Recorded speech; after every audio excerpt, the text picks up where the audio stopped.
esto. Ustedes me dirán si quieren hacer algún comentario del parcial. Yo después hago algún otro comentario y si no habría preguntas, nos meteríamos un poco en materia. Así que bueno, no sé si alguien quiere hacer algún comentario.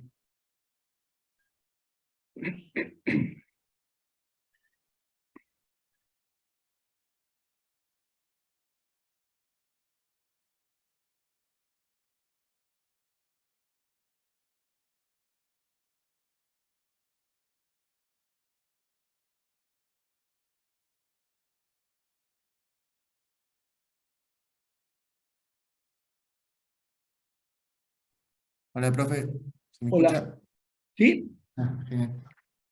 No, yo tenía una duda porque me tocó una pregunta que decía que como objeto de estudio que tenía Carlos Cosio, ¿no? Sí. Y decía que tenía como objeto de estudio la conducta y las normas. Sí. Yo me guié, o sea, yo puse que era falso, ¿no? Me lo corrigió Sí. mal. Pero yo me guié más que nada por lo que usted dijo en el audio. Sí. Usted, digamos, dijo que estudiaba el derecho y las normas. Y que después Goldsmith, creo que era, estudiaba las tres, o sea, la conducta, el derecho y las normas, tipo una combinación de las tres. Sí. Teoría trialista y todo eso. Sí. No sé, pero cuando A lo busqué, ver. digamos, busqué en Google, por ejemplo, en la pregunta, obviamente, sí aparece que el objeto de estudio de Carlos Cosio era la conducta. Y es como que me confundí porque en el audio, digamos, decía otra cosa, o lo entendí yo así, no sé. No sé. A ver, Tadeo, no recuerdo el audio, te soy sincero, hace un tiempo que lo grabé, no lo volví a escuchar.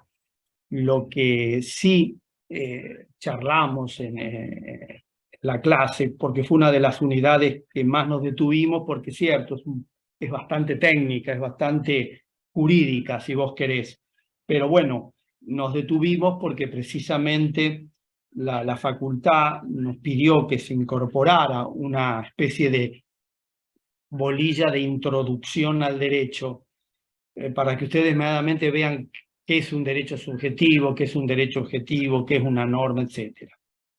Y la respuesta es cierto, o sea, yo recuerdo que habíamos hablado que partíamos de Kelsen, para el cual el único elemento, el único objeto de estudio es la norma, es lo que el legislador plasma en una ley o, digamos, el ejecutivo, si vos querés, en un reglamento. Y que ese era para Kelsen, no todo el mundo jurídico, y no había más nada. Cosio dice, no, no, a ver, la norma, por supuesto, si hablamos de derecho, no podemos omitirla, pero también debemos analizar la conducta y conjugar el comportamiento de la persona con lo que la norma dispone. Y en un tercer estadio aparece Goldsmith con su teoría, como vos bien decís, del trialista del mundo jurídico y dice, bueno, es la norma, eso nadie lo discute, es la conducta que hay que conjugar con la norma y también, dice Goldsmith, hay que poner la justicia, es decir, en qué medida la norma per se o la conducta conjugada con la norma llevan o conducen al valor justicia. Esas son las tres posibilidades. Entonces, si la pregunta decía que para Cosio el derecho es norma y conducta, la respuesta es verdadera. No recuerdo tampoco cómo está diagramada la pregunta.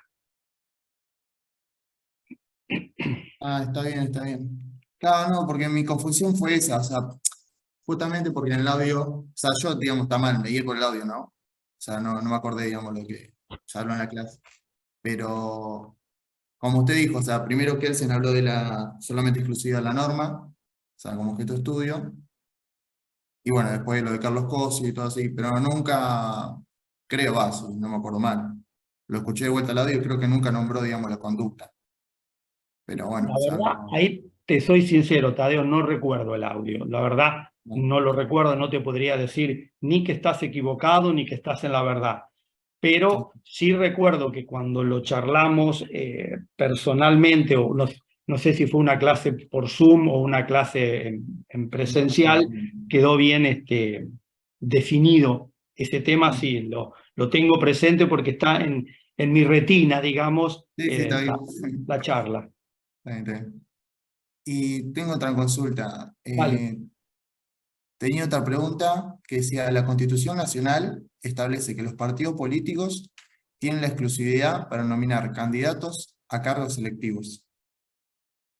Sí, Eh, o sea, no sé si yo puse verdadero, estaba mal, ¿no? sí, Pero, o sea, lo que el artículo dice de la Constitución es que los partidos políticos tienen la posibilidad, tienen el derecho, pero no habla ni de monopolio ni de exclusividad. Dice que entre las funciones que tienen es denominar funcionarios a cargos electivos.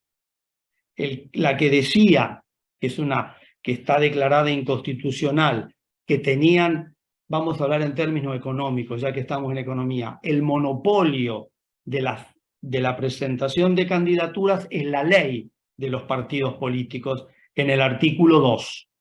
Esta ley, con la reforma de la Constitución del 94, ese artículo 2 devino inconstitucional. genial, profe. Claro, sí, me mató la palabra exclusividad. Porque, o sea, yo leí de vuelta, leí el artículo 38 y no decía palabra exclusividad, claro. Está Sí, bien. sí, por ahí Bien. yo con ustedes utilicé la palabra monopolio, pero bueno, era porque No, no, está bien, está bien. Sí, sí. por ahí, digo, les resulta más fácil la palabra monopolio, ustedes que están en la economía, que exclusividad como palabra de, digamos, como de ser únicos en la posibilidad de nominar a cargos electivos. Incluso, yo no recuerdo esto, soy sincero, si se los aclaré en clase o no, en su momento un diputado por Corrientes, Antonio Ríos, que no es el chamamecero, este es otro, es un homónimo, digamos.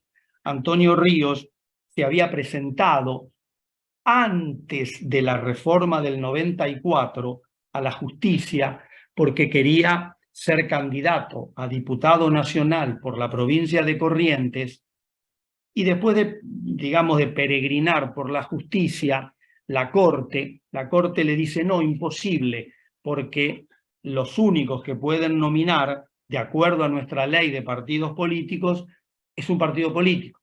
Por lo tanto, si usted no tiene una apoyatura de un partido por el cual va a representar, no puede presentarse. Quizás ese fallo haya sido lo que motivó, digo quizás porque no me consta, que después la Constitución diga no, si alguien quiere ir a presentarse a un cargo electivo sin partido político que lo apoye, ¿por qué no lo puede hacer? En definitiva, lo importante es que la gente lo vote, no que tenga detrás un partido político que lo esté avalando. Genial, genial, genial. De nada. Gracias. No, de nada. Eh, Perdón, una más. Igual Dale. creo que esto, mis compañeros, digamos, me lo dijeron en el grupo. Creo que usted dijo, digamos, que era falso, como 3 veces yo no me acordé en clase, que era lo de acuerdo al texto, ¿me escucha? Sí, te escucho, Ah, Tadeo. porque tengo la conexión media media, por eso. Dale. De acuerdo al texto constitucional, nuestra norma fundamental tiene cláusulas pétreas, inmodificables. Sí. Y es Ahí está falsa. el tema. Sí, es falso, pero claro, objetivamente no hay, pero existe, digamos, el debate ese que en la doctrina, que sí puede haber, que era Claro. ese. Claro, exacto. Por eso, viste, yo aclaré en la pregunta, Sí, sí, en la Constitución, no ya lo que pueda decir Juan, Pedro o María. La Constitución en el artículo 30, viste, no viene en pieza, te dice, esta Constitución puede modificarse en el todo. Listo. Si se puede modificar toda, no hay cláusulas pétreas. claro, sí, sí. Claro, también me hizo, digamos, ruido lo que es la ley Primavera, que viste que Argentina, republicana, federal y todo eso. O sea, también Tal me hizo cual. ruido eso, pero bueno, está bien. No, no me acordé en el momento y bueno, ya está. Gracias. De nada.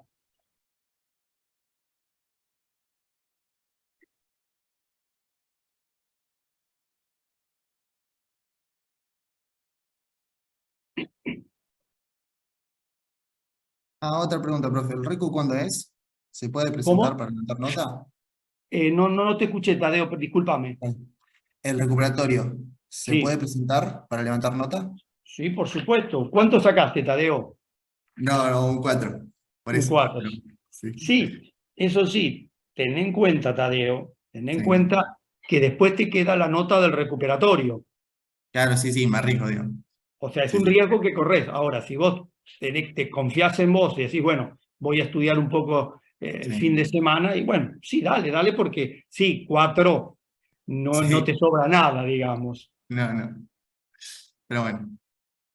¿Cuándo es la fecha del RECU? Y el martes que viene, o sea, ya te digo, el El 9. recuperatorio es el 9 de mayo, Genial, el genial, 9, el genial. martes que viene. Listo, profe. Gracias. De nada. Profe, consulta, ese día no hay clase, ¿no? No, no, Eduardo, ese día tienen fecha libre. Eduardo tendrá fecha libre. Bueno, en este caso le estoy contestando a él, hizo la pregunta, y para el resto, obvio, sí. Tienen fecha libre todos aquellos que no deseen o necesiten.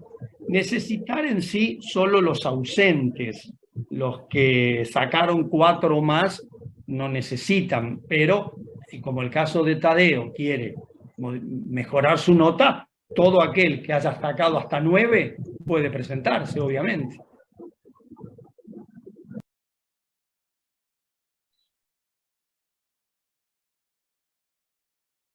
No, en realidad Bárbaro, profe, bueno, buenísimo.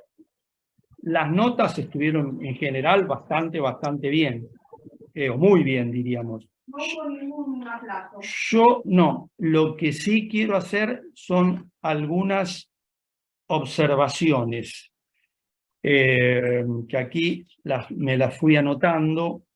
Por ejemplo, Godoy Guadalupe, ¿estás? Godoy Guadalupe, te veo en el cuadrito. Hola, profe, sí, acá estoy. Hola. ¿Estás al borde del abismo con quedar libre? Sí, ¿se acuerda que yo le consulté la última clase por las faltas? Sí, por eso, estás en carrera, pero trata, si podés, no faltar más, ¿sí? Sí, profe, gracias. De nada. Bueno, en cambio, González Andrea Mariel sí está libre. ¿Estás, González? González Andrea Mariel.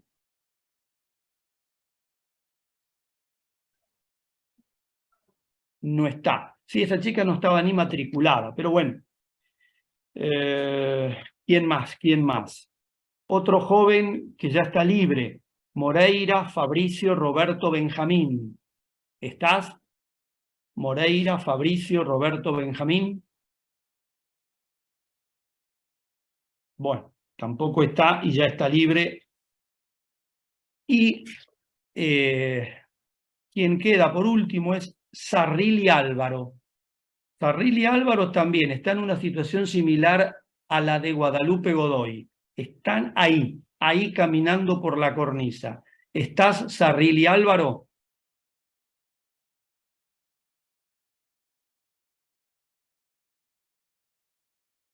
No estás. Bueno, hoy ya entonces te vamos a perdonar por hoy, Sarrilli Álvaro, pero no hay más, ¿eh? Si no te presentás, quedaste libre, ¿eh? Por inasistencias. Bueno, eso es lo que yo quería decirle. En primer lugar, me gustó el desempeño de ustedes, en general muy buenas notas. Quería aclarar esto de las faltas y bueno, lo mío ya está. Si alguno quiere hacer alguna otra pregunta y si no, vemos un poco de materia. Profe, yo tenía una consulta Dale. sobre una de las preguntas. hablaba sobre el derecho internacional y de que toda persona tenía derecho a una nacionalidad, ¿no? Pero que si perdía la que adquiría, recuperaba la de origen. Yo esa la puse como falsa porque me sonó raro la palabra recupero, Mm. porque Sí, siento que si no la, no sé si perdemos, o sea, no perdemos la de origen, nunca la perdemos. Entonces, si no la sí, perdemos, sí, perdóname, Sofía, espera.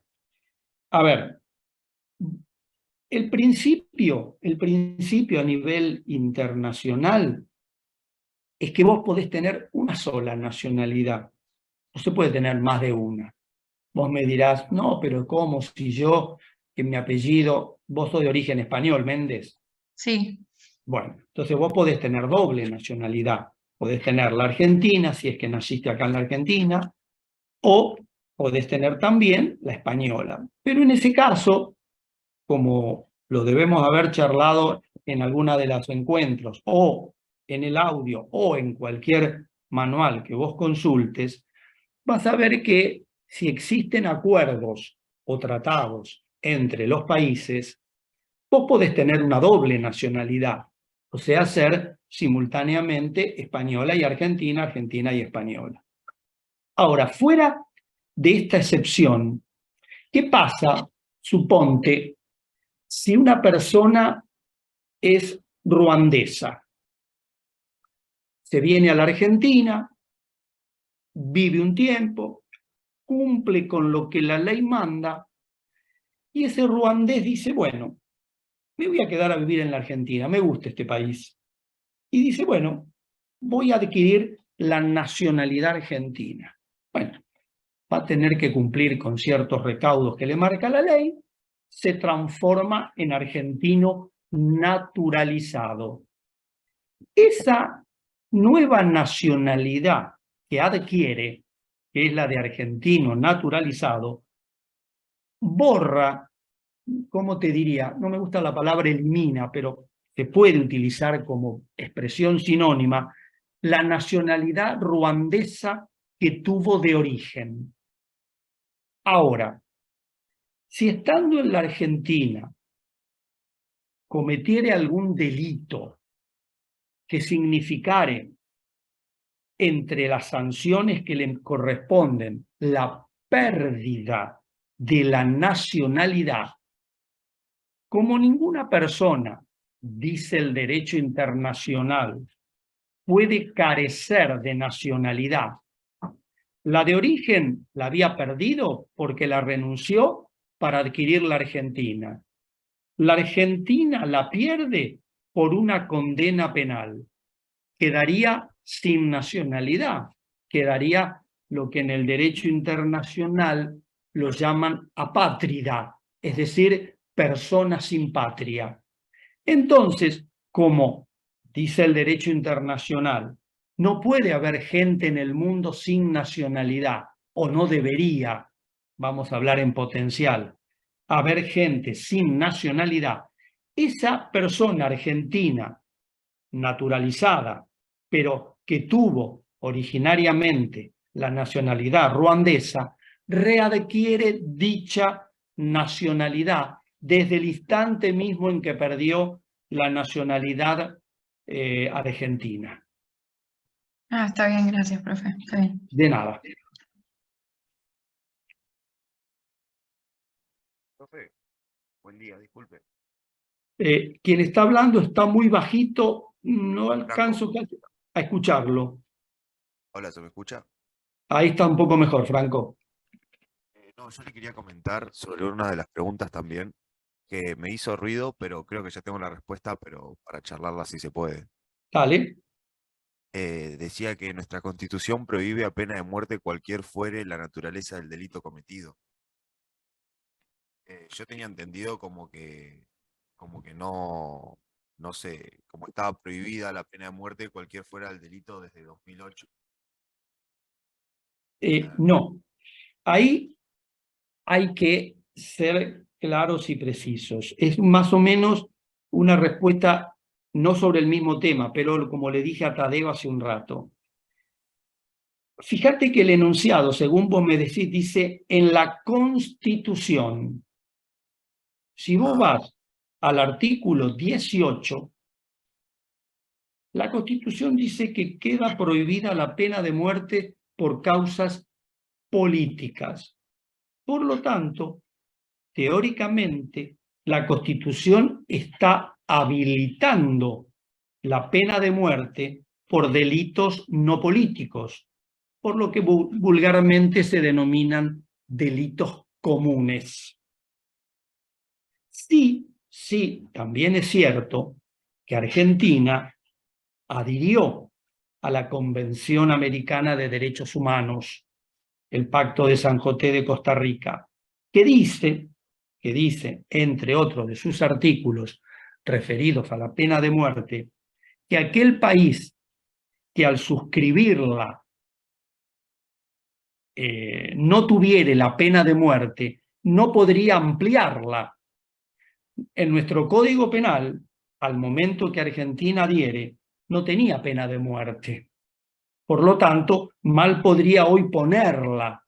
Hoy no podría la Argentina decir, bueno, si hay en el caso de la pedofilia vamos a poner pena de muerte.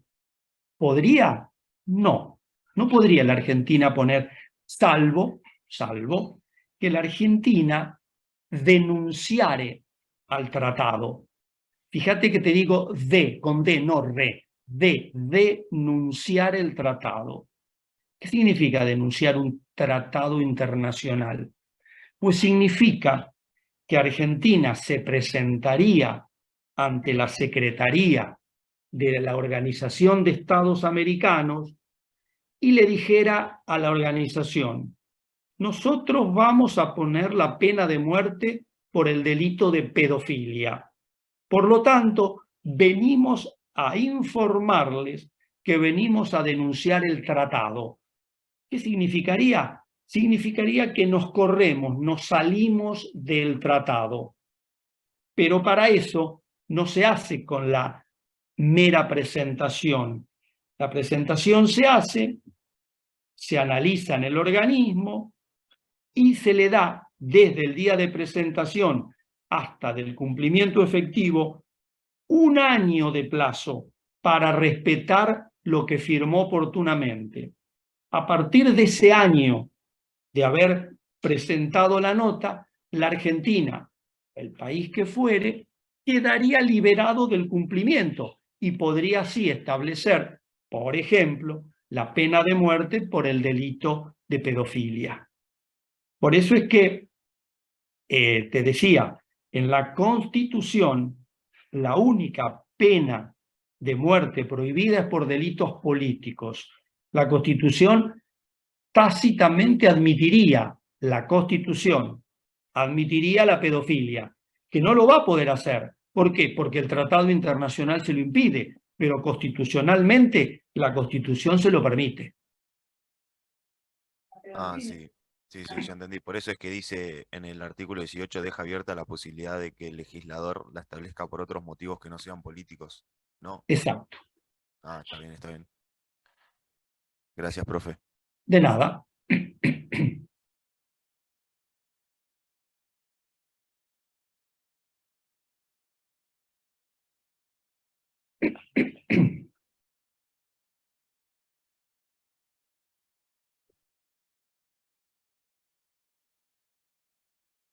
Mientras ustedes por ahí piensan en hacer alguna pregunta, yo les voy adelantando que la unidad 12, o a ver, esperen, no, miento, la 13, que sería la próxima, no la vamos a incluir en el parcial. Porque en realidad es una bolilla muy jurídica y algunos de los temas los hemos visto en otras bolillas. Por ejemplo, los puntos 1 y 2 de la bolilla, generalmente lo hemos visto. Entonces, como se ven en otras bolillas y los que siguen son demasiado jurídicos y estamos en la Facultad de Ciencias Económicas, no la vamos a estudiar. Vamos directamente a pasar a la unidad siguiente, que es la 14, Seguridad Jurídica. Que vamos a hacer lo siguiente. El martes no la vamos a ver. Esta bolilla tendría que estar escuchada, tendría que estar leída por algún manual, o si quiere vemos algo ahora para seguir un poco avanzando en nuestra cursada. Recuerden que el martes que viene es el recuperatorio para quienes lo soliciten o lo necesiten, y el viernes entonces estaríamos viendo ya la unidad 14. Y si alguno tiene tiempo y ganas y quiere empezar a ver o a escuchar algo de la 15, trabajaríamos con las dos, con la 14 y con la 15.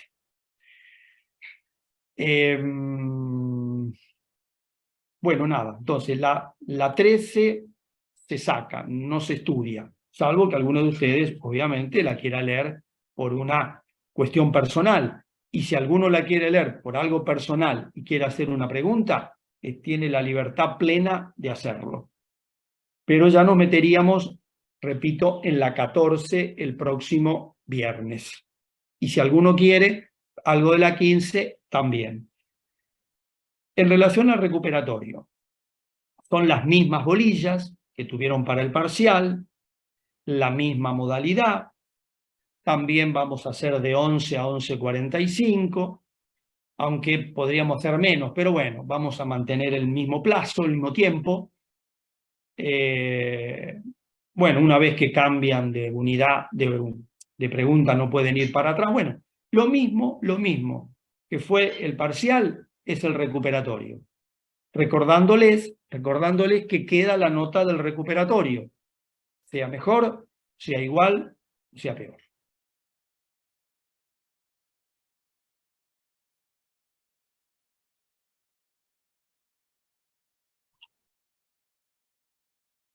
Claro, porque yo me olvidé de decirles que no la leyeran. Me olvidé de decirles. Pero si vos la leíste, Winnie, y querés hacer una pregunta, dale, la charlamos, ¿eh?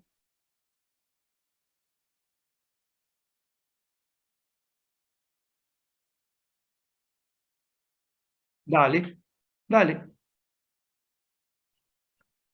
Profe, yo tengo duda en cuanto a los fallos, digamos.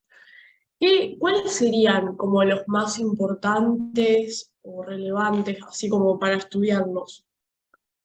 Y básicamente los que o están en el audio y o charlamos en clase.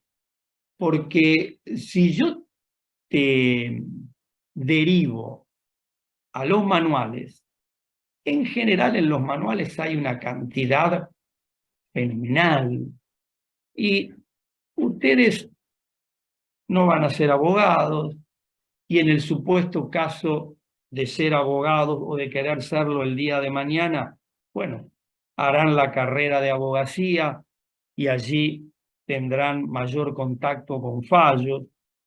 En general yo los que suelo pedir a veces en los parciales o explicar en los audios o a veces charlando acá con ustedes, son esos que marcan un hito, que marcan un antes y un después.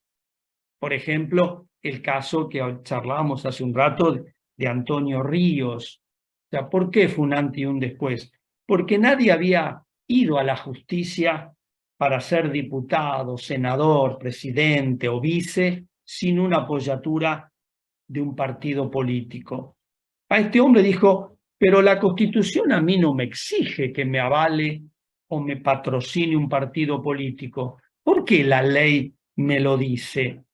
Bueno, va a la justicia y la justicia le dice, y mira, Antonio, tenés el problema que la ley de partidos políticos dice que únicamente se pueden presentar aquellos que estén avalados por esa fuerza política.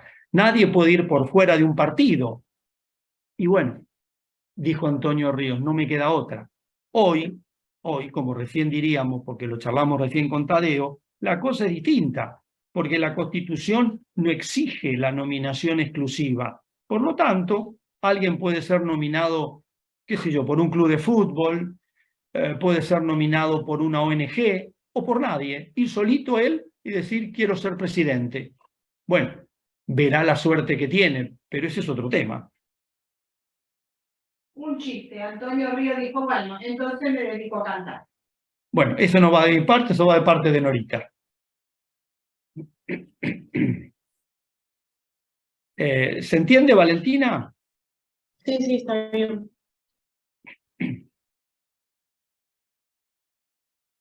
Profe, Sí. yo tengo una duda con respecto a una pregunta del parcial que decía básicamente si un estado tiene que tener población, pero no necesariamente territorio. Y yo estudié del libro de Siulu y no sé si en el libro de Siulu o si la pregunta se refería a nuestra constitución o en general, pero había visto que en Siulu ponía el ejemplo de Israel, que no tenía territorio, pero era un estado con población. Entonces yo esa pregunta la marqué como que era verdadera y era falsa. No sé si entendí mal o esa pregunta se refería a nuestra constitución.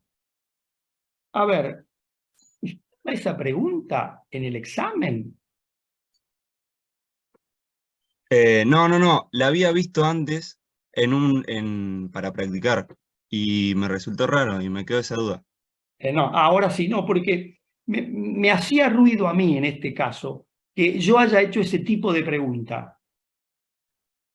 Pero aclarado que yo no la hice, te paso a explicar lo que vos leíste por ahí del manual y no se entendió. Lo que pasa es que hay test que se pueden hacer dentro de la PA, Ajá. del audio. Ah, bueno, sí, Agustín a veces suele hacer. Claro, no, está bien, pero no era pregunta de parcial, a eso yo me refería. A ver, el tema es el siguiente. La ciencia política, en general o en su mayoría, entiende que los elementos del Estado son tres: el territorio, la población y el poder. Son los tres elementos que no pueden faltar. Algunos politólogos agregan también el derecho, pero no todos. Ahora, ¿qué pasa si ese conglomerado humano, es decir, la población, no está asentada sobre un determinado territorio? Cuando digo asentada, digo no vive en un espacio geográfico determinado, sino que está diseminada por el mundo. En ese caso, como están distribuidos, esparcidos, utilicemos el sinónimo que más les agrade, no pueden constituir un Estado. Son una nación, pero no son un Estado. Para que pueda una nación ser un Estado, necesariamente se requieren de los tres elementos, es decir, el conglomerado humano, el factor humano, si ustedes quieren, el factor geográfico, que sería el territorio, y el factor político, que sería el poder. Entonces, lo que vos decís, Iñaki, pasa lo siguiente: mientras Israel no tuvo un territorio propio, es decir, desde que entró en la diáspora hasta 1948, que Naciones Unidas le da el territorio que hoy ocupa, el Estado de Israel no era un Estado, era una nación que estaba, te repito, con sus habitantes distribuidos por el mundo. Cuando le dieron el territorio, constituyeron el Estado de Israel. Y algunos fueron a vivir a Israel y otros siguieron por el mundo. Ahora, ese israelita que está por el mundo tiene un Estado, pero está viviendo en otro Estado, que puede ser la Argentina, Brasil, Francia, Inglaterra o el que fuere. No sé si va por ahí tu pregunta, si no, reformulámela. No, sí, era eso. Por ahí me confundí yo y el libro decía nación y no estado y me confundí. Claro, porque no es lo Pero mismo sí quedó claro. nación y Estado. A Claro, veces, sí. a veces se lo utiliza como, es más, la Constitución, para mi gusto, está equivocada cuando dice Constitución de la Nación Argentina. No, debió titularse Constitución o del Estado argentino o de la República Argentina, no de la nación, porque la nación es un concepto sociológico, no es un tema ni jurídico ni político. Pero bueno, los constituyentes del 53 no tenían los conocimientos que tenemos hoy y a nadie se le ocurrió, cuando reformó la Constitución, entre los temas a reformar, modificar el nombre de la Constitución. Se sigue manteniendo el de 1853. Porque, y vuelvo un poco a Tadeo la pregunta, hasta eso se puede modificar, Tadeo, no solo el contenido, sino el nombre de la Constitución, lo que hablábamos de cláusulas pétreas. ¿Se Claro, entiende? ¿Se entiende, Iñaki y Tadeo, en este caso ambos? Sí, sí. Sí, sí, perfecto. El resto de los chicos, los demás sí. Sí, sí. Bueno, perfecto. Y eso, profe, tiene que ver quizá también con que los constituyentes confundían nacionalidad y ciudadanía Tal cual. como Tal sinónimos. cual. Tal cual. Viste que a veces la Constitución también debe decir nacionalidad y dice ciudadanía. ¿Sí? Sí, Es así. ok. Es decir, tus conocimientos eran limitados. Convengamos que no todos los constituyentes eran constitucionalistas, si vos querés, por decirlo de alguna manera. Algunos eran comerciantes, otros eran sacerdotes católicos, había algún que otro abogado, pero bueno, digamos, el conocimiento del derecho constitucional que tenían ellos no lo podemos comparar con el que, y hablo en primera persona, muy limitadamente tenemos hoy los profesores de Derecho Constitucional. Claro. Sí, quedó claro, profe, gracias. De nada.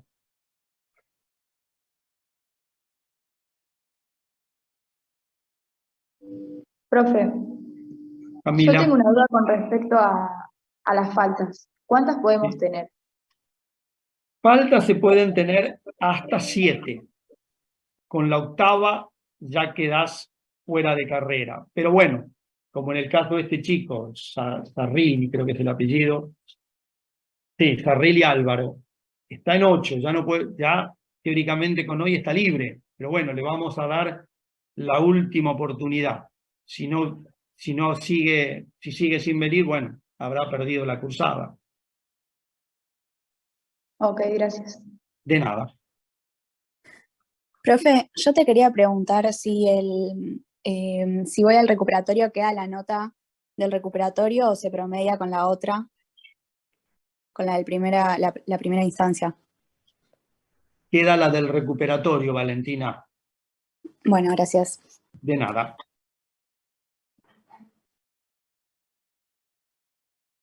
Es decir, acá de paso, si alguno quiere pensar alguna otra pregunta.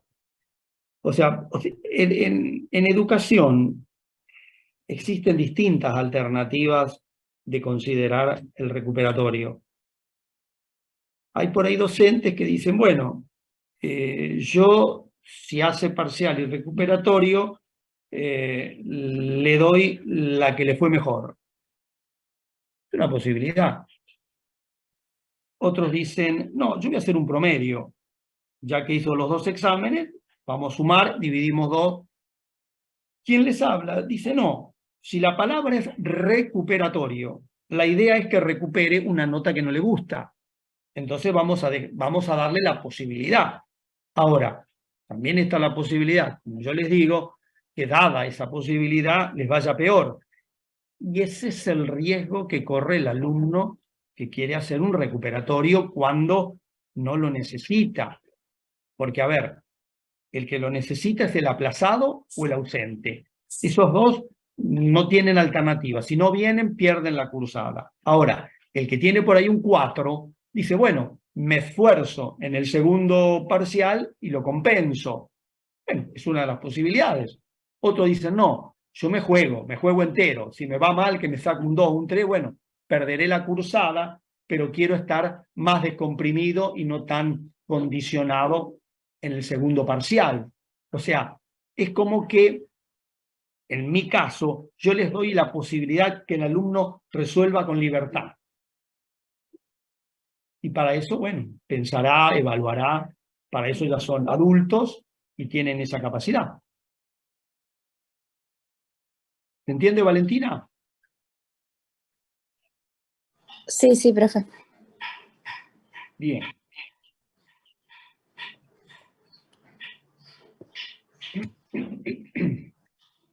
Recordame que se había sacado 9 y volvió a ser lo que quería tener 10. Acá Nora me recuerda una vez, no me acuerdo en qué año fue, un chico había sacado, creo que 9, y me dice, yo voy a hacer el recuperatorio. Ah, y le daba promedio 9, pero él quería tener 10 de promedio, creo. Le dije, pero mirá que corres un riesgo. Fíjate que 9 es una excelente nota. No, pero yo quiero tener un excelente analítico. El analítico es el certificado donde figura el promedio del alumno cuando se gradúa. Y se presentó nomás y volvió a sacar 9. Menos mal para él, pero volvió a sacar 9. No pudo llegar al 10 que él tanto ansiaba.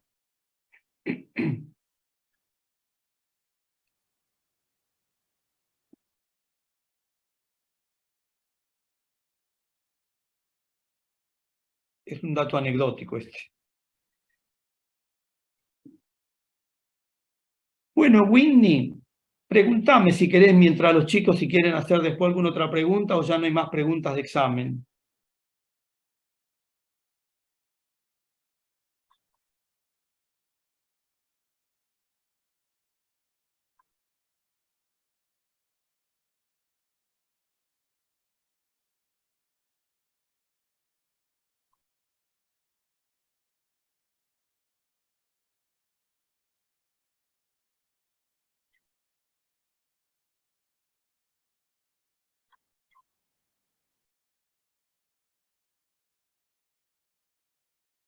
A ver, la primera atribución que tiene el presidente es el de arrestarlo o trasladarlo.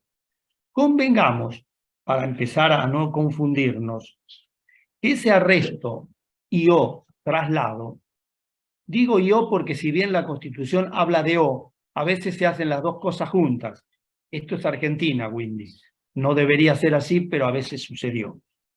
Ahora, más allá de esto, el presidente cuando arresta o traslada, no es que la persona cometió un delito, porque si hubiera cometido un delito, lo que tiene que hacer el presidente es ponerlo a la disposición de un juez para que juzgue la conducta. Simplemente se lo arresta o traslada porque hay una especie de presunción.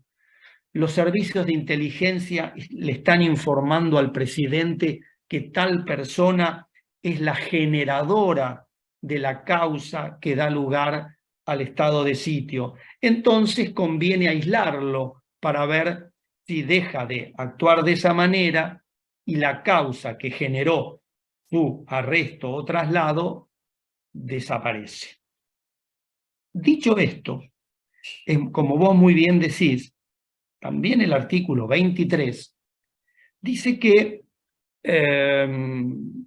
la persona que es arrestada o trasladada, para evitar esa medida, puede pedir salir del país. En realidad, esto es un derecho del arrestado o trasladado y un deber para el presidente. ¿Esto qué significa? Esto significa que el presidente no puede negarle la salida del país. Pero si vos lees un poquito la historia del estado de sitio, vos vas a ver que algunas veces se negó esa salida. Incluso después fue justiciable esa negación. ¿Por qué se la negó? Porque teóricamente la persona que pedía salir del país pedía irse, por ejemplo, al Uruguay, o pedía irse a Chile, o pedía irse al Brasil. Entonces, ¿cuál era la causa de la negatoria a permitirle salir?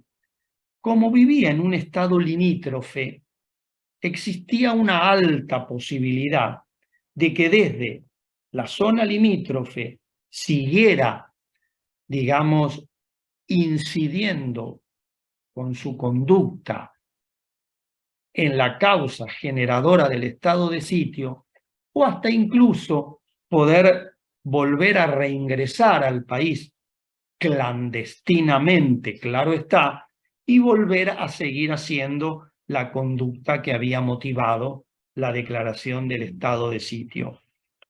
Ese fue el motivo por el cual, muchos años atrás, fallos de la Corte hasta a veces avalaban que el presidente no le permitiera salir, sino es que se fuere a un estado más lejano, es decir, quería salir de la Argentina y, por ejemplo, la Argentina le decía, no, a los países que estás no, por lo menos tenés que ir a Ecuador. Hoy día esto ya cayó en saco roto. Imagínate, con los medios de comunicación que tenemos, da lo mismo que esté en el Japón, en el Uruguay o en Francia. Da lo mismo. O sea, hoy ya no se podría negar, si hubiera un estado de sitio, a alguien que pida salir e irse al Uruguay. Porque te repito, con los medios de comunicación que tenemos, da lo mismo esté donde esté en el mundo.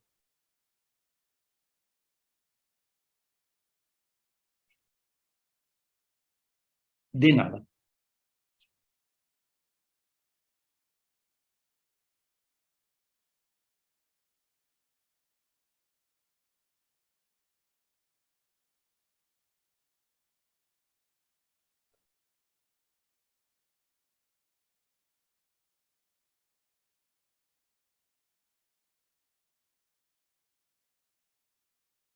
A ver, lo podés hacer durante o después, pero, acá hay que entrar a una bolilla que nosotros salteamos, que es la bolilla 5, donde está referida a las causas políticas no judiciables.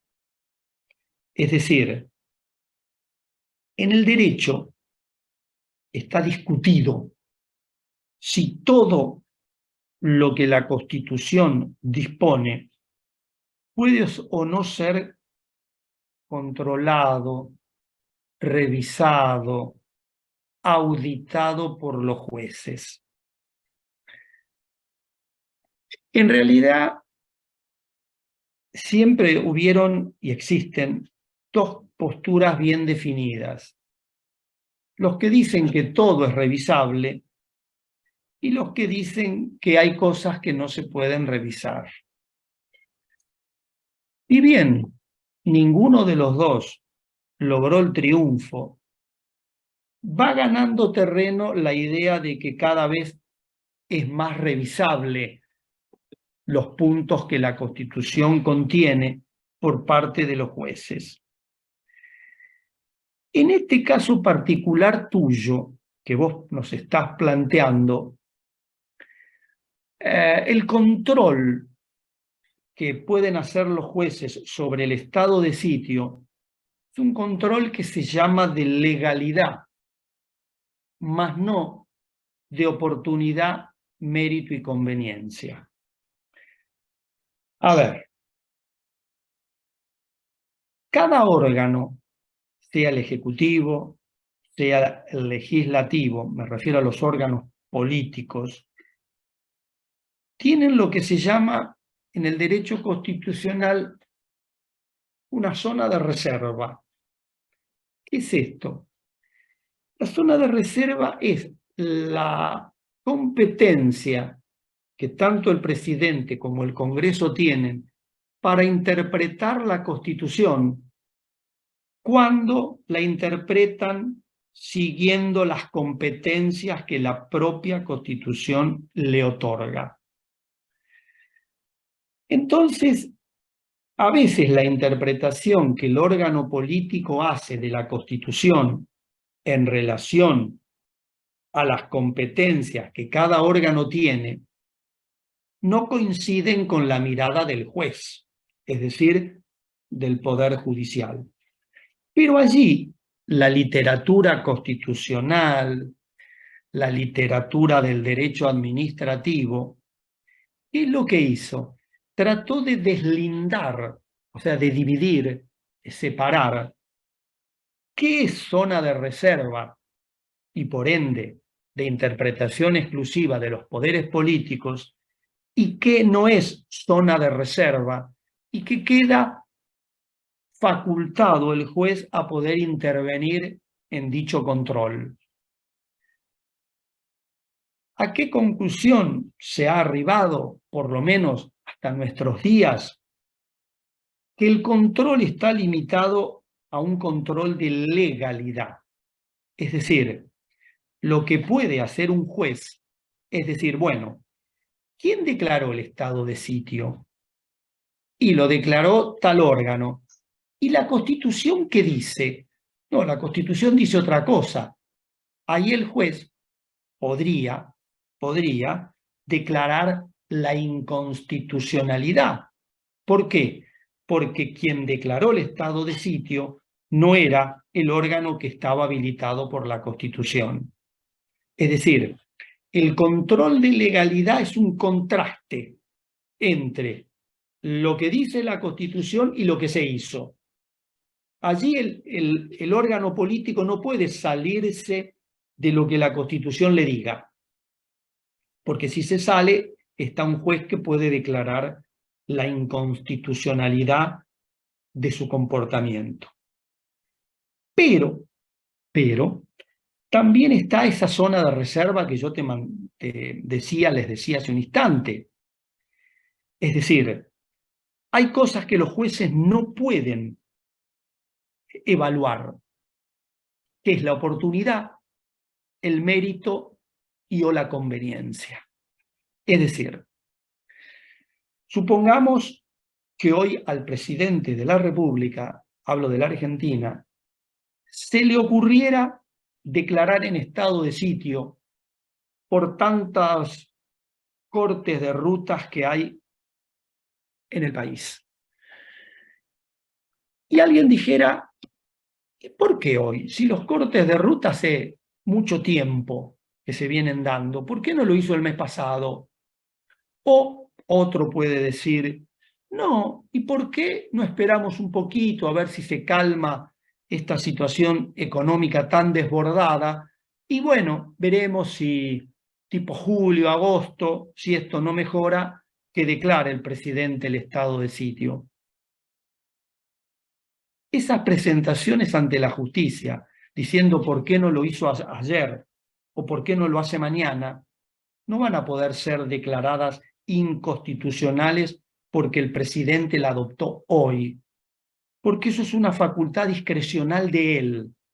Lo pudo haber hecho ayer, lo hizo hoy o lo podría haber hecho mañana. Entonces, si vos vas a la justicia y le decís, señor juez, esto lo debió hacer el mes pasado el presidente, no hoy, lo más probable es que el juez te diga, mira, Windy, tenés razón, pero como es una facultad discrecional del presidente, yo no se la puedo cuestionar. Si él entendió que era hoy, y bueno, hay que respetar su decisión. Oportunidad. Mérito. Vos habrás leído en el artículo 23 que el estado de sitio se declara por conmoción interior o ataque exterior. Ahora bien, ¿qué es una conmoción interior? Es una palabra muy ambigua, no la podemos explicar con precisión, porque a veces se dice conmoción interior y es la alteración del orden público. ¿Y qué es la alteración del orden público? Y alteración de la vida normal de los habitantes. Y todo entra en un lenguaje oscuro y confuso. Entonces, ¿qué sucede? Suponte que al presidente se le ocurre intervenir la provincia de Buenos Aires porque existen piquetes en La Plata en 7 y 48, en la esquina de la facultad, o en 6 y 48, porque alguien se está quejando por los magros ingresos. Existe otro piquete similar en Mar del Plata, porque están pidiendo algunos trabajadores reducción de la franja horaria. Y el presidente dice, y esto que está sucediendo en La Plata y en Mar del Plata es una alteración del orden público, declaro en estado de sitio. ¿Es tan grave lo que está sucediendo en La Plata y en Mar del Plata como para decir se declara en estado de sitio? La verdad que no, porque el estado de sitio debe poner en duda la vigencia de la Constitución y de las autoridades por ella creadas. Y en modo alguno está en juego la vigencia de la Constitución o la caída del gobernador o del presidente de la República por 2 piquetes que haya en la provincia de Buenos Aires. Entonces vos, estudiante de económicas, conocedora del derecho constitucional, te vas y le decís a un juez, señor juez, declare la inconstitucionalidad, esto no es tan grave. Te va a decir el juez Windy, lo más probable.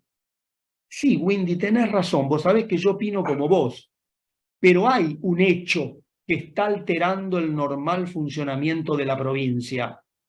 Y si el presidente entiende, o el Congreso a través de una ley, entiende que eso altera el normal funcionamiento y que pone en peligro la vigencia de la Constitución o de las autoridades creadas por ella, y bueno, es la zona de reserva, es su facultad discrecional para interpretar si ese acto merece o no que se declare el estado de sitio. Último, oportunidad, mérito, conveniencia. ¿Qué significa conveniencia? Y vos podés decir, ¿y por qué en lugar de declarar en estado de sitio no intervino la provincia? Quizás era una medida más idónea. Te presentás a la justicia con ese argumento. Y te va a decir el juez, che, Windy, vos sabés que tenés razón, yo opino como vos. Pero la decisión de adoptar una u otra medida es facultad del presidente, es un poder discrecional de él. Pudo haberse equivocado, pero la causa existe. Luego, si debió adoptar otra decisión y no esta, y es la zona de reserva que él tiene, es la facultad que él tiene de optar por una u otra o las 2 medidas simultáneamente. Así que, Windy, lo lamento, pero no voy a declarar la inconstitucionalidad.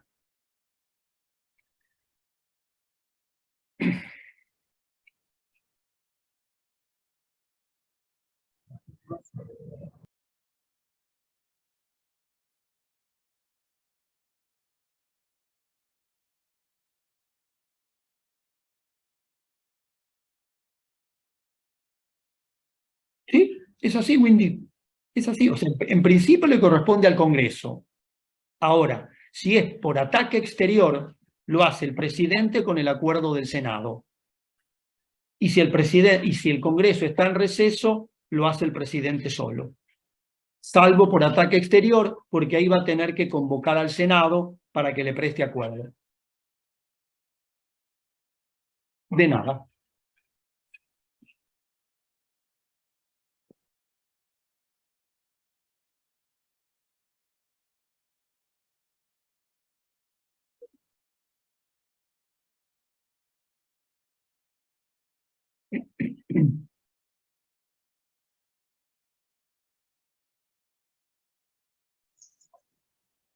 Profe, consulta con el tema del estado de sitio. ¿El estado de sitio se pudo haber aplicado en el sur cuando hubo esos revuelos o alteraciones en la provincia con el tema de los mapuches? Totalmente. Lo que sucede, Eduardo y al resto, que tanto el estado de sitio como la intervención federal son decisiones más políticas que jurídicas. Entonces, a veces pesa más lo político, porque la causa es importante y no se declara, o el estado de sitio, la intervención, y a veces ocurre lo inverso. Una cuestión básica una cuestión que, digamos, en el lenguaje popular no mueve el amperímetro, te declaran la intervención federal o el estado de sitio. Es decir, depende a veces quién está gobernando la provincia, si es un amigo, políticamente hablando, si es un adversario, políticamente hablando, si los servicios de inteligencia están funcionando correctamente y están informando como corresponde o están desdibujando el informe. Repito, es más político que jurídico el tema. Claro, pero en este caso, por los hechos, se podría haber aplicado el presidente del estado de sitio. Totalmente. O la intervención federal a la provincia que estaba en esas circunstancias. Perfecto. Después, bueno, ya por temas políticos no lo hicieron, pero bueno, él hubiera hecho, tenía el respaldo para poder hacerlo, legalmente, Exacto. por decirlo así. Exacto. Perfecto, profe. A veces también juega Eduardo y el resto de los chicos, por supuesto, ¿no? A veces también juega que si lo tiene que sancionar el Congreso, hay que ver si tenés las mayorías necesarias después en el Congreso para que te saque la intervención o el estado de sitio. Es el otro tema que el presidente va a tener que evaluar también. Pero y en ese caso, si él lo hubiera querido hacer y el Congreso no se lo habilita, ¿no lo puede sacar por DNU, por decreto, por algo? No, en este momento no, porque vos fijate que para la intervención federal, él puede, si está en receso, declararlo él, pero en el mismo decreto debe convocar al Congreso a sesiones extraordinarias para que le apruebe o le rechace la medida. Si él no convoca extraordinarias, ¿qué puede hacer el Congreso? Iniciarle juicio político por mal desempeño de las funciones. Está bien. Así que... Y lo mismo, Eduardo, en materia de estado de sitio, con la diferencia que en el estado de sitio, si el Congreso está en receso, él no está obligado a declararlo, a solicitarle sesiones extraordinarias. Pero no bien llega el 1 de marzo, si el Congreso se reúne y le revoca el estado de sitio, él tiene que levantar el estado de sitio, porque si no lo levanta, se le puede hacer también juicio político por mal desempeño. Está bien. Y él puede haber aplicado el estado de sitio durante el periodo que el Congreso estaba en recesión, nada más. Exactamente. Porque desde el 1 de marzo el Congreso va a decir, bueno, a ver, ¿qué hacemos con el estado de sitio que hace 2 meses declaró el presidente? Está bien. Está bien. Perfecto, profe. ¿Cómo?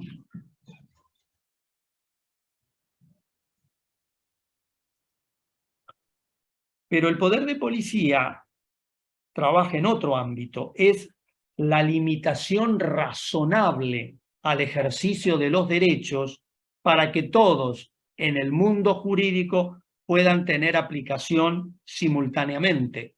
O sea, no hay que confundir la policía como organismo administrativo con el poder de policía, son cosas diferentes. Sí, a veces el poder de policía se ejerce a través de la policía, organismo administrativo, pero como conceptos jurídicos son muy distintos.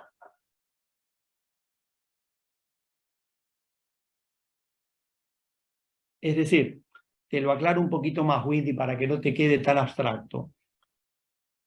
El poder de policía lo utiliza el Congreso para reglamentar los derechos, porque si vos no los reglamentás, tu derecho puede colisionar con el derecho del otro. Y eso no está bien en un mundo jurídico. El mundo jurídico debe tratar de lograr que todas las personas puedan hacer uso de sus derechos simultáneamente sin perjudicar al vecino. Cuando digo vecino, digo al otro, al tercero. Ese es el poder de policía. Pero la policía como institución administrativa es la que está encargada de mantener la seguridad, el orden, que a veces el poder de policía necesite de ella para ordenar un desorden, sí, pero como concepto son cosas diferentes. La policía es un organismo administrativo. El poder de policía son normas que limitan el ejercicio de los derechos. sea una ley del Congreso, sea un reglamento del Ejecutivo. Es más, hasta sea una circular del Banco Central, si vos querés. De nada. En el estado de sitio, ¿qué diferencia hay con lo que pasó, viste, con el COVID, que no podíamos transitar No, libremente? eso es toque de queda. Porque viste que Toque de queda es la imposibilidad de circular por las calles o los caminos de un país de tal hora a tal hora.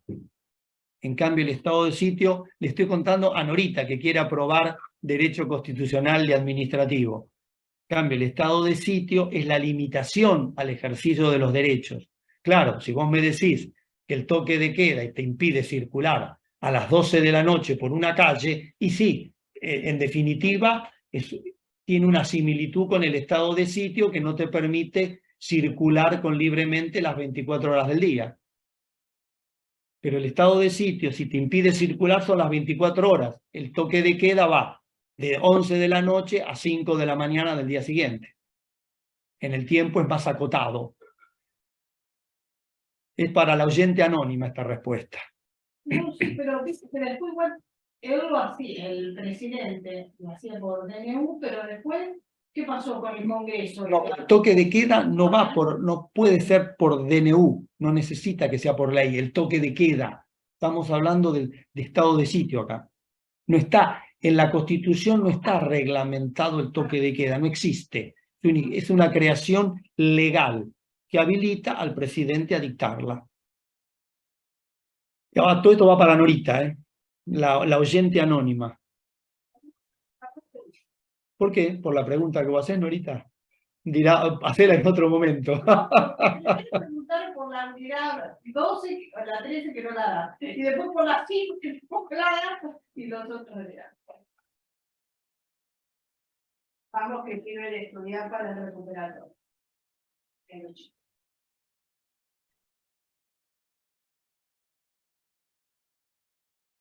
Ah, mira. No, acá son, o sea, en algún aspecto, como recién yo comentaba, son similares, porque por ahí el estado de sitio, uno de los derechos que se vulnera es el derecho a circular, pero la circulación dura las 24 horas del día durante el estado de sitio. En cambio, en el toque de queda tiene una duración generalmente en horas nocturnas.